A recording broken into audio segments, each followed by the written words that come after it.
isi makare ne piny Kenya. Efinya Kidi, Ramogi TV, Nairobi. Wasudo nyime nyakoromogi familia ma odak e gwenge ma Pio Oula osebedo ka pongo kinde ka kinde kaunti ma Migori dwaro mondo piny owacho oketo kenge ma geng'o Pio Oula e kindeni ma koth osechako chwe. Ma gidwaro mondo tim motelo ne chwe mar koth mapek ma igeno e kaunti ma Migori kod gwenge mamoko ma pacho ka. Jafwambo marwa George Juma nigi lerno. Koth mapek ma igeno e pacho ka juma ni kalore kod lendo mosegol kod piny owacho ka okalo kuom bad migaono mochune koro kod lwasi osekelo kibaj ne familia ma odak gwenge ma Pio Oula osebedo ka pong'o e kinde ka kinde.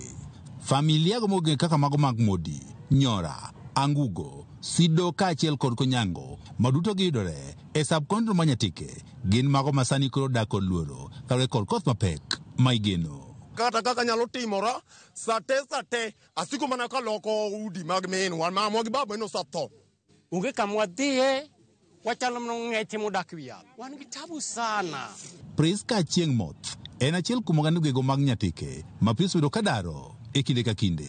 Modi madake ni pirie mbata nigi nyithindo madhi sikul ya jo sikul oleo ya wa kanisa kwanyal dhi kanisa Modi secondary primary. Achieng wano osekale chandruok mathoth kalore kod pi mapong' e higa ka higa. Ano wuon ane liare nyaka ne pi pong' nyaka chuora ma Chieng Moth ne pi ogolo oko manyocha aluongo mana jomoko mogo duoko nago gi simiti an mane liata na aonge sendi mukondo tupa ilambiki mimi asena hata hela aonge sendi manyalo ng'iewo go lo.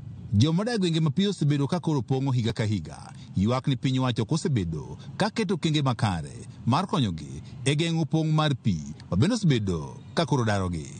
Kata bed ni moko kuom oganda osebedo ka koro tudo pong' mar pi kod kar purno maluwa irrigation scheme maneja ma kar pur ni Isaac Munga to koro wacho ni ma ok adieri. Mosechando jogweng'ni kuom kinde malach to en gi chandruoge mang'eny ma kochak ni wacho sani aparo ni piny manyalo lil. National Irrigation Authority okaw jukumu mondo olosnwa daige kata channels ma pi nyalo chopo go e nam kaka wadwaro. Wayawo ne Oula go mondo ka pi obiro ma koth to ok wabi bedo gi problem mar flooding mwalo kanyo.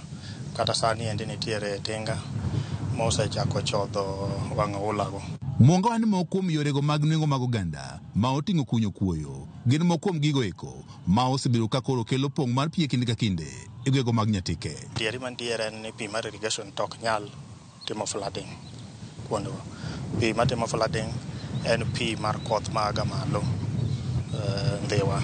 Pi maduogo pi machando jo piny mwalo kanyo ok en pi mowuok e aora, en pi moa e nam kaduogo chien. Gimomiyo piny kanyo okethore ahinya bende gi pigno en ni jopiny kanyo nyocha osebedo ka gitimo sand mining. CSR diking wasebedo kwatimo negi. Wasebedo kwatimo negi diking and en gima watimo kendo pod wabiro timo.